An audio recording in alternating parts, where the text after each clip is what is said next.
Hi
everyone, hope you're all doing well today and that you had a beautiful Easter weekend with your family and friends. It's Easter Monday today, so for those of you who've been following the Vallow Daybell case, you'll know that today is quite a big day because we're going to find out if Lori will change her mind last minute and decide to actually take the stand in her own defense, or if she's just going to rest her case. But she said that she intends to rest her case, but I've seen a lot of commentary over the weekend indicating that some people aren't quite sure if it's going to go that way. So, and we're waiting for, closing statements and stuff like that. So I figured while we're waiting, I would go through her opening statement with you guys, and we can just kind of review that together, just watch it together. I'll make a few comments and that should be it. I do want to let you guys know that I tried to film this already yesterday, and I was having technical issues. So it seems like when I share my screen, you can hear what I'm playing for you, but the imagery sometimes gets frozen. And to be fair, all you really could see from this opening statement was the side of Lori Vallow's face. So I kind of think it's not that important. I really hope you don't mind. If you do, sorry. But let's see how this goes. Okay, so like I said, this is just opening statements of Lori Vallow.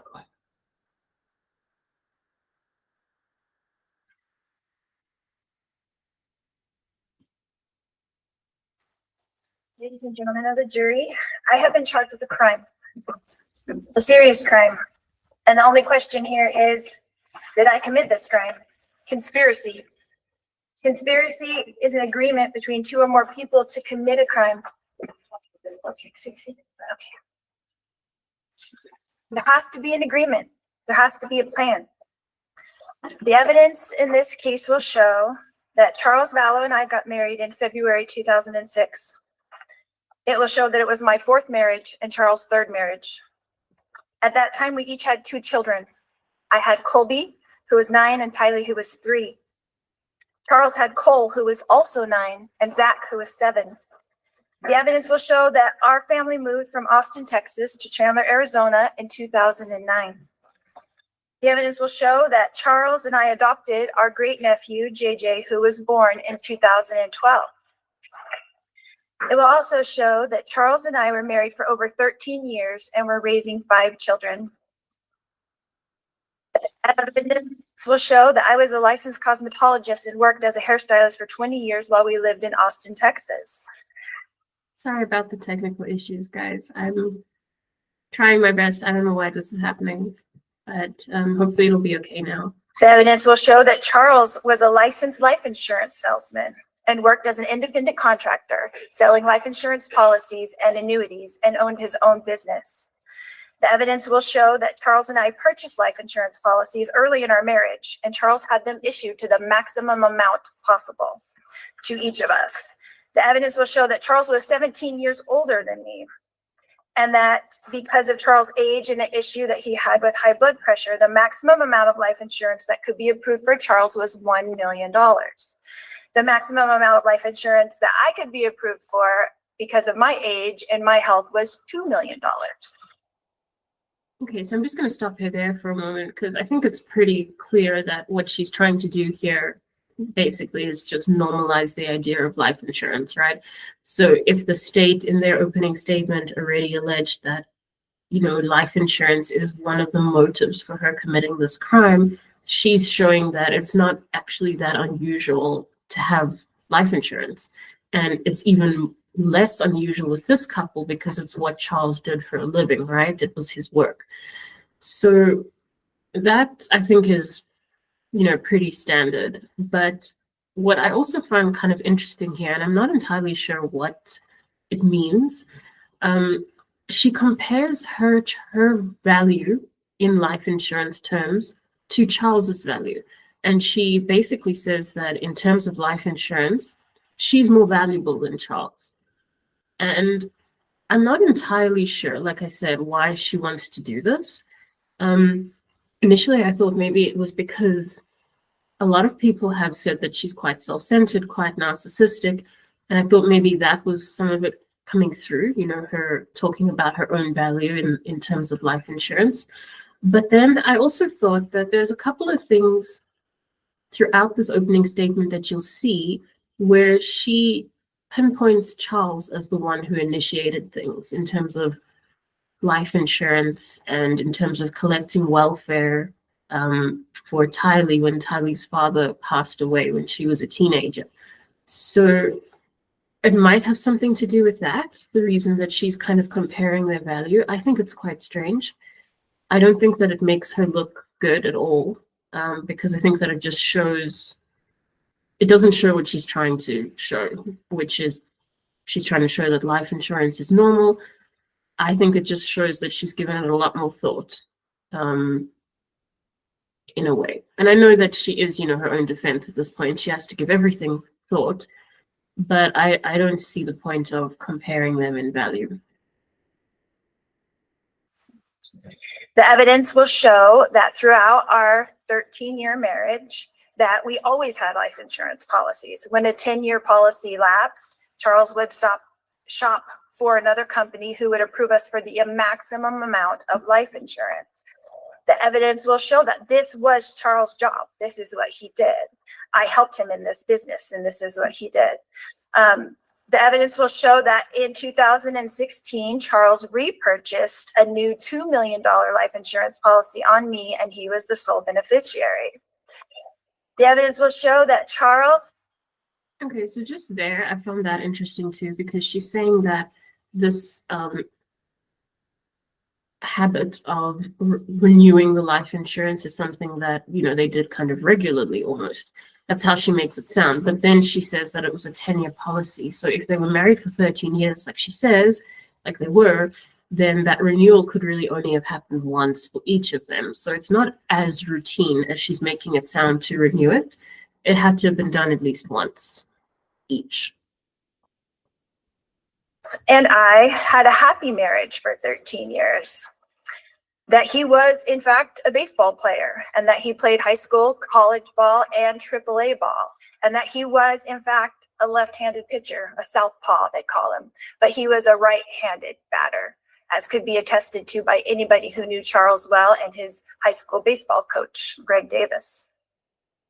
So for those of you who aren't super familiar with the facts of this case, there was a baseball bat involved, and the state in this case is alleging that the scene was staged.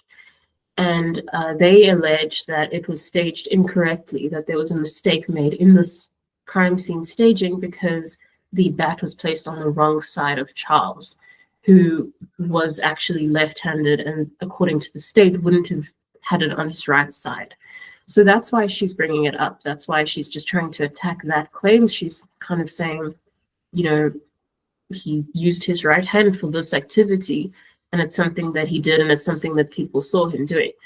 I mean, in hindsight, she's even giving a name here and saying that, the evidence is going to show this, and there's people who can attest to this. But we now know that she didn't really bring any witnesses, any evidence at all. So it is kind of odd when you look back on it, on this opening statement, And she's constantly saying the evidence will show, but she didn't. She didn't show anything. In her cross-examination, she might have brought up some of these points, but for the most part, she really didn't bring any defense. She's mentioning names here, like I say, but those people weren't even called. The evidence will show that Tylee was, and in 2014, our family moved from Chandler, Arizona to Kauai, Hawaii. We lived there for 3.5 years and returned to Chandler in 2017. The evidence will show that Tylee was 3 years old when Charles and I got married, and that when she became a teenager, the relationship between Tylee and her stepfather, Charles, became so difficult that Tylee and Charles had to seek a therapist, a family therapist, to stop them from fighting. What's coming up here is, and I'll explain it in a little bit more detail when she actually gets to it.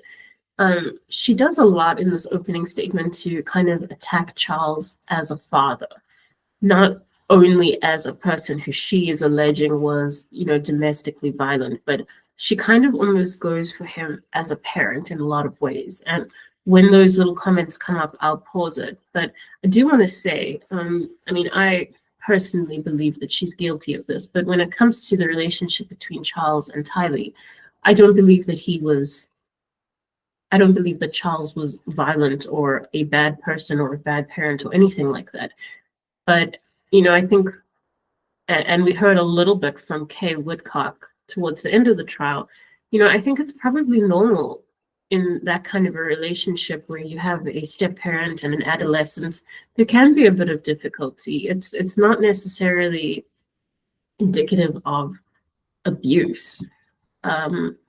So I felt that if she wanted to say that this relationship was characterized by abuse between Charles and Tylee, she should have maybe actually brought some more evidence of that, because she mentions that one of their arguments was caught on video. Again, it's not something that I recall seeing in the trial. So it kind of makes you wonder what this opening statement even was for, because it seems like she has a defense planned out, but in hindsight, none of it happened. The evidence will show that together, Charles and Tylee met with this therapist after we moved back to the mainland in 2017. The evidence will show that in April of 2018, Tylee's biological father passed away from a heart attack. And at that time, Charles called Social Security and made an appointment at the Social Security office. Object to hearsay. Sustained. It will show that we did get Social Security for Tylee for her deceased father until she was 18 years old, and she was 15 years old at the time. So this is the same as what I was saying before, where she was kind of trying to normalize life insurance. She's doing the same thing here with welfare, and not only saying that it was normal, but that, again, it was something that was actually initiated by Charles, not her. But welfare for a deceased parent can be normal. Obviously, that's why it exists, because there's a need for it and it's something that's normal. But I wanted to ask you guys, when it comes to this, do you think that was not a good thing to say? Isn't she kind of highlighting how many people have passed away around her, that she does have some kind of a familiarity with this system? And I know that she hasn't been accused of that, and I'm not saying that she's involved, but isn't it odd, to have a lot of dead people around you, that you have that kind of familiarity that you can bring it up? I'm not a legal person, but in terms of a defense, was that maybe not a good thing to mention? I don't know. I'd like to know what you guys think then. The evidence will show that Charles and Tylee's fighting increased greatly in January of 2019 when Charles and I temporarily separated. The evidence will show that several people witnessed these terrible arguments between Tylee and Charles that increased to physical in 2019. Again, where are her witnesses? Charles and Tylee had major increasing arguments, two in February of 2019, one of March in 2019, which was captured on video, one in May of 2019, one in June of 2019, and then the worst of all in July 2019.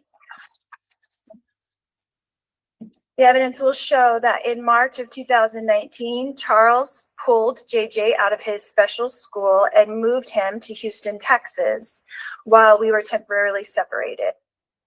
This is what I was talking about earlier, when I was saying that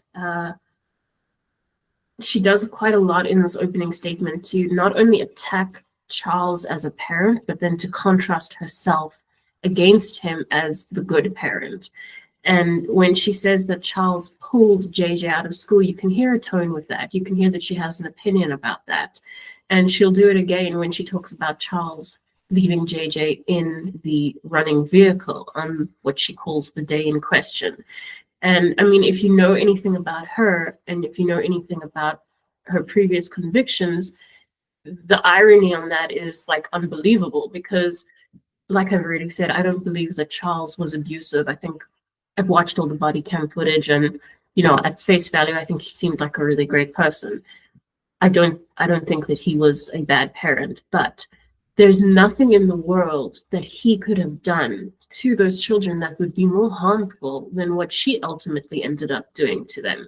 So I almost feel like when she has this tone towards him and him as a parent, it's like it's a little bit infuriating actually, because he's not the one who killed them. You know, she is. She was the one who participated in that, not him. And to try and contrast herself as a better parent, like I said, the irony is just strong here, because she is going to mention, after saying that Charles pulled him out of school, she's going to make sure that she mentions that she was the one who put him back in school, which is again putting herself on a different side to Charles. And this might all be, you know, not even necessarily intentional, although I think it is, and it's pretty subtle, but the nerve of that, of trying to make herself seem like a good parent when she already has this conviction that we know about, that's crazy to me. Tylee and I then joined Charles and JJ in Texas in April 2019 to reconcile. The evidence will show that JJ was diagnosed with severe autism when he was 3 years old while we lived in Hawaii. The evidence will show that for 2 years, JJ was attending a school in Gilbert, Arizona, a special school for children with autism. It's called Lauren's Life Academy. The evidence will show that in June of 2019, in JJ's best interest, Tylee, JJ, and I moved back to Chandler, Arizona to re-enroll JJ back in Lauren's Life Academy since he had a difficult time with the Houston, Texas schools with no services for his autism. So that's just what I was saying about where she's contrasting herself. She's earlier said that Charles pulled him out of school, and then she's saying that her and Tylee, you know, went and moved to put him back in a school, and then she makes sure that she says that it's for his best interest. So it's almost a sense of something that Charles has done. She now needs to, as a good mother, come and undo it and rectify the situation. So that's what I meant by contrasting herself as a parent. Evidence will show that Charles and I agreed it was in JJ's best interest to be in school where more services were available to him. So Charles and I rented a house here in Chandler. On the day in question, July 11th, 2019, Charles and I were renting 2 houses, one in Houston, Texas, where he mainly resided, and one in Chandler, Arizona, where I resided with our 2 minor children, Tylee and JJ. By this time, our 3 older boys, Colby, Cole, and Zach, were adults and not living at home any longer. The evidence will show that during the months of June and July, that my husband, Charles Vallow, began to send me threatening text messages. These messages were seen by my sister Summer, and that worried her. Same comment. You know, she's mentioning things that people have said, and in this case, she wouldn't really be able to actually call this person, but there's a lot of names that have come up, or a lot of opportunities for people that she could get confirmation from throughout this opening statement. And she hasn't actually, done that now that we know about it to date. I realize this person would be different, but generally speaking, that's what I mean. The evidence will show that Charles insisted on flying into Phoenix on July 10th, as we've heard from the state. The evidence will show that I advised Charles that he could not stay with us at the Chandler house because he could not get along with Tylee, and I did not want them to get into another fight like they had 3 weeks prior. So she's mentioning the hotel, and I think that's pretty much her trying to get ahead of the fact that, if the marriage is as happy as it was over 13 years, is it really just this thing of not being able to get on with Tylee that he's not staying there? But we also need to remember that she now needs to account for the fact that there was somebody else in the guest room. So I felt that she wanted to mention the hotel kind of for that reason as well,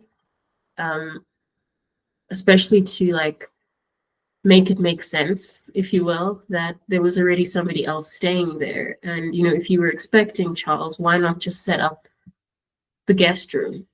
Because if he's arguing with Tylee so much and you don't trust him to that extent, why is he still able to take JJ to school? Either you trust him or you don't. Why is it this thing that she's just pinning it all on Tylee? It doesn't seem fair. Evidence will show that it was ultimately decided between Charles and I on text messages that he would stay in a hotel because he traveled for business all the time and stayed in hotels all the time. And that I would book it for him since I worked for him and booked all of his travel. The evidence will show that Charles did in fact fly into Phoenix on Wednesday, July 10th, and stayed in the hotel that I booked for him.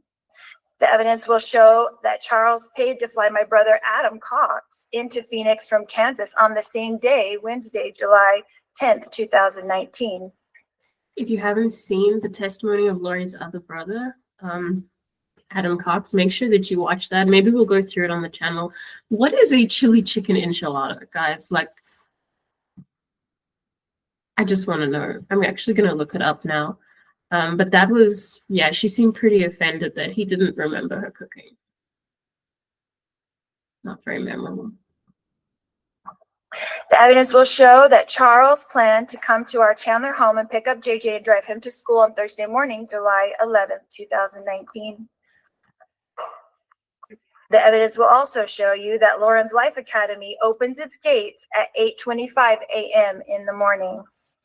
And the evidence will show that Charles showed up at our Chandler residence around 7:30 in the rental car I booked for him on the morning of Thursday, July 11th, 2019. The evidence will show that Charles began texting with my brother, Adam Cox, before he entered our residence. And that Charles and Adam were discussing in their text communications that my other brother, Alex Cox, was at the residence. The evidence will show that on the morning of July 11th, that Tylee was asleep in her room and my brother Alex was asleep in the guest room. The evidence will show that when Charles entered the house, only JJ and I were awake and present. The evidence will show that after we put JJ in the rental car, that Charles came back into the residence to receive his phone, leaving JJ in the front seat of the rental car with the engine running. He was 7 years old. Again, that's what I was referring to earlier about her tone in terms of, Charles as a parent, where she's sort of trying to show a little bit of disbelief still that Charles left JJ in the car with the engine running and he was only 7 years old. Like I said before, the irony on that is unbelievable because no matter what Charles could have done wrong, he's still not the one who killed them, right? The evidence will show that Charles began to scream at me when I refused to hand him his phone. The evidence will show. And of course, the only reason that Charles didn't just leave with JJ was because of something that she was doing. So even though she's not taking responsibility, in the proper sense of it, she's still indicating that what ensued had something to do with her. I mean, she's not denying that she was taunting him with the phone. So that Charles screaming woke up Tylee and Alex. The evidence will show that Tylee came out of her room with a bat to protect me, her mother, from her stepfather, Charles Vallow. The evidence will show that Tylee and Charles fought over the bat, and that after a struggle over the bat, Tylee fell onto the ground, and Charles lifted up the bat to hit Tylee with the bat. The evidence will show that Alex then intervened to protect Tylee from being hit with the bat. He did not have a gun. He was not wearing a shirt. He was pulling up his jeans because he just woke up and came into the room where he heard the screaming.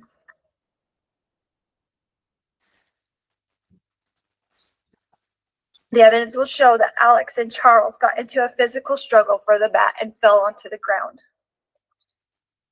The evidence will show that Tylee, who was on the ground, was lifted up by me and sent outside to get away from the struggle and to protect JJ, who was still in the running car, in the rental car in the driveway. I'm not sure what the significance of it is, but I do find it interesting that she doesn't just say, I lifted up Tylee. She says Tylee was lifted up by me. So usually that shows a bit of distancing, like she's trying to limit her involvement in this part of the situation. It could be that, it could not be. I did find it weird because she doesn't really speak like that anywhere else.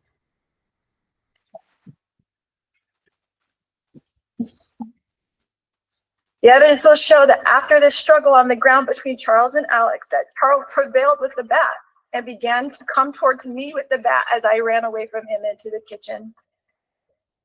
The evidence will show that at some point while I was running away from Charles, who was chasing me with the bat, that Alex apparently retrieved his gun. So this is the main thing that stood out to me in the whole thing, the whole opening statement and her whole story. Honestly, this is what I wanted to talk to you guys about. I mean, I know that it's probably been brought up because I'm new to this case, so I'm sure a lot of people have pointed it out already. But when you're in a struggle with somebody, you don't turn your back on them and go and focus on somebody else. When you're in a struggle, right? You're not necessarily gonna just almost give them an opportunity to go and fetch their weapon, be like, go fetch your gun, I'll wait here. That's not how it works. And you're not exactly you'll get hurt. You're not just gonna take the bat and turn it on somebody else when you're in the middle of a struggle with a different person, and that's a person who's more formidable, who can actually hurt you. So you're going to leave your focus on them, right? You're not going to go and start chasing someone else. And I mean, that's always where you can spot a problem, I think, is when there's just a detail that doesn't make sense and it just falls into place so conveniently to work with the story, but it still, at the end of the day, makes very little sense that Charles would just change his mind about fighting with one person and be like, okay, I'm going to go and chase somebody else and just leave this person here. What did he expect Alex was going to do?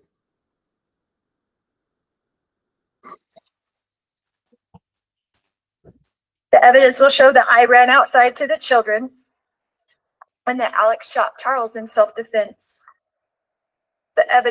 Again, this is the way she's describing this part is the simplest out of everything that she's explained. And it's literally the whole point of why they're there talking about it. It's the key moment in this case.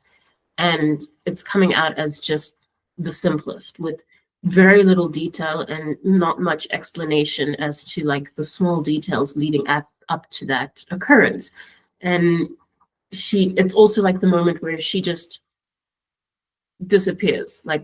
She suddenly can't give an account of it because that's the point where she wasn't there. I find that way too convenient. I think that it's really interesting. And I mean, I've seen it come up in a couple of other cases when someone is relaying a story and they just get to the key part and then they kind of just skip over it. And that's kind of the part that you actually want to know the most about. This will show that Tylee and I had both run outside without shoes. Evidence will show that JJ was still in the front seat of the rental car with the engine running and struggling to get out of the car. Tylee was trying to keep him in.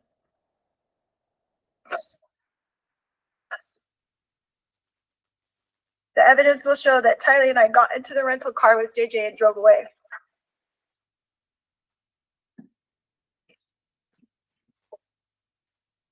The evidence will show you that I drove the children away from the residence towards JJ's school.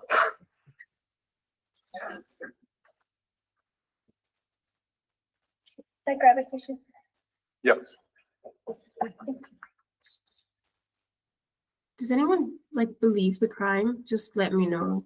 I'd be interested to know what you guys think.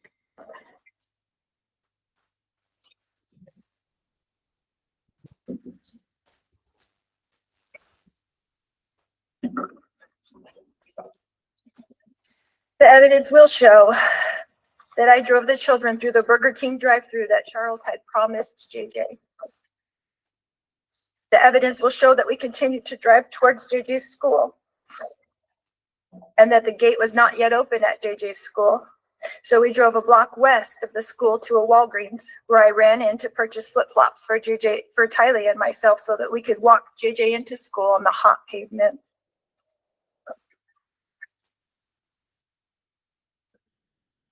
The evidence will show that Tylee and I returned directly to our residence where we met with police in our driveway. The evidence will show that we were spoken to by the Chandler police officers. And the evidence will show that Tylee and I were told by the Chandler police detectives that Charles had passed away.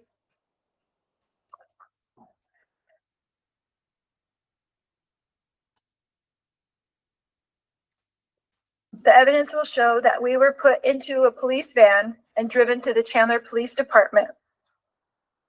The evidence will show that Alex was taken by police in a police car to the Chandler Police Department, and that we were all three separated into interrogation rooms. Jane, sorry about the technical issues. And we were each interviewed. The evidence will show that next, Tylee and I were brought back together into a room at the Chandler Police Department and were introduced to a victim's advocate who was very kind to us. The evidence will show that after speaking to the victim's advocate, that Tylee, Alex, and myself were put back into the police van and driven back to our residence. We were directed by the Chandler detectives to take the rental car and return later to the residence after we picked up JJ from school. The evidence will show that we did as instructed by the Chandler detectives. The evidence will show that we drove to Alex's residence where we attended to the wound on the back of his head. I've been wanting to ask you guys, so like if you believe the state and everything that they're putting forward and that she conspired to do this, what do you think happened to the back of her brother's head in reality? I'm just curious to get your guys' opinion. Like, do you think that there really was some kind of a struggle with Charles, even though it was still pre-planned? Or do you think that they had to like do that some other way? I'm very interested to know your opinions on what happened to the back of his head. Evidence will show that Alex was then contacted by the Chandler detectives to return to the residence so that Alex could walk them through the events that occurred with the detectives at the residence. The evidence will show that Alex, Tylee, and I did return to the residence as instructed. And the evidence will show that Alex entered into the residence with Detective Moffett. So what I forgot to say earlier as well is that she kind of almost has a little bit of disbelief around, you know, how do I put this? Like she gives this tone that she was very compliant with the police and that she did everything she was instructed to do. And she kind of almost sounds a little bit irritated, I think, that she feels like, why am I even here? Like, I planned this all right. I did everything I was supposed to do for this plan to work, if you believe that she did it, which I gather most people do. So she actually sounds a little bit annoyed, and especially when she later mentions that, you know, the police initially did think this was self-defense. Now, whether that's true or not, it doesn't really matter, because if they thought that it was self-defense now, she wouldn't be receiving these charges, right? That wouldn't make sense, and that would be pretty pointless. So it's also interesting to me that she's mentioning that she was compliant with the police because she thinks that that can somehow show that she didn't do this. But at the end of the day, you can be guilty and be very compliant with the police, especially if you don't want the police to know that you're guilty. And I pick up irritation from her, like almost in the sense of like, this almost worked. And we were kind of putting on a good show. And we were doing what we were told, and why are we even here?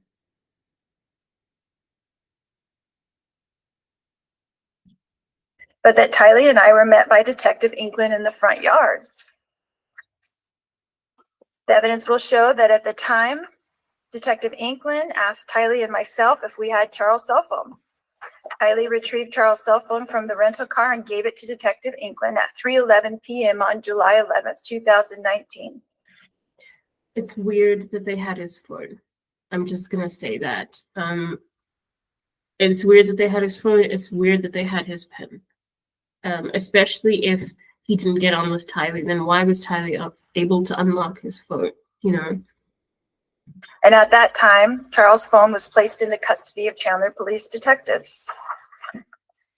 The evidence will show that Detective England asked us if we knew the passcode on Charles' phone, which Tylee proceeded to give to Detective England.